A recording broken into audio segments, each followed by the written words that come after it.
Darling Prabhas sensational director Sandeep Reddy Vanga కాంబినేషన్లో వస్తున్న spirit cinema మీద భారీ అంచనాలు ఉన్నాయి అందరికీ.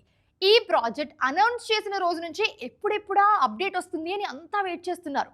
అయితే ఈ సినిమా డిలే అవుతుందంటూ వస్తున్న రూమర్స్కి ఒకే ఒక్క స్టేట్మెంట్తో చెక్ పెట్టారు సందీప్ రెడ్డి వంగ. ఇంతకీ ఆయన ఏం చెప్పారో తెలుసా? Darling Prabhas spirit shooting status ఏంటి, అసలు అనుకున్న టైంకి సినిమా రిలీజ్ అవుతుందా లేదా అని ఫ్యాన్స్ కన్ఫ్యూజన్ లో ఉన్న టైంలో సందీప్ రెడ్డి వంగ అద్దరిపోయే అప్డేట్ ఇచ్చారు. IIHM స్టూడెంట్స్ ప్రపంచం మొత్తం ఉద్యోగాలు చేస్తూ లక్షల్లో జీతాలు సంపాదిస్తున్నారు. ఇప్పుడే చేరండి international institute of hotel management.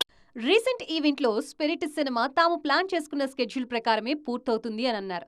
అంతేకాదు, ఇప్పటికే ఈ సినిమా షూటింగ్ 40% పూర్తయిందని చెప్పి ప్రభాస్ ఫ్యాన్స్ కి ఫుల్ కిక్ ఇచ్చారు. మిగతా 60% బ్యాలెన్స్ కూడా ఎక్కడా బ్రేక్ లేకుండా కంప్లీట్ చేసేందుకు పక్కా ప్లానింగ్ తో ఉంది మూవీ టీం. షూటింగ్ డిలే అవుతుందని, సినిమా పోస్ట్ పోన్ అవుతుందన్న రూమర్స్ కి ఈ అప్డేట్ తో చెక్ పెట్టారు.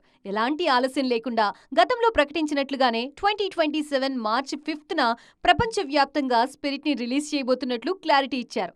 స్పిరిట్ మీ అందరికీ ఖచ్చితంగా నచ్చుతుంది అని సందీప్ చెప్పిన మాటలతో ఫ్యాన్స్ పండగ చేసుకుంటున్నారు. ఈ సినిమాలో ప్రభాస్ ఫస్ట్ టైం ఓ పవర్ఫుల్ పోలీస్ ఆఫీసర్ పాత్రలో కనిపించబోతున్నారు. సందీప్ మార్క్ వైలెన్స్, ఎమోషనల్ డ్రామాకి ప్రభాస్ కటౌట్ తోడైతే థియేటర్లో పూనకాలు ఖాయమని ఎక్స్పెక్ట్ చేస్తున్నారు ఫ్యాన్స్. అర్జున్ రెడ్డి, కబీర్ సింగ్, యానిమల్ చిత్రాలతో సెన్సేషన్ క్రియేట్ చేసిన వంగ స్పిరిట్ ని తన కెరియర్లోనే బిగ్గెస్ట్ యాక్షన్ ఫిల్మ్ గా రూపొందిస్తున్నారు. బాలీవుడ్ బ్యూటీ తృప్తి దిమ్రీ హీరోయిన్ గా, బాలీవుడ్ నటుడు వివేక్ ఓబ్రాయ్ విలన్ గా నటిస్తున్నారు.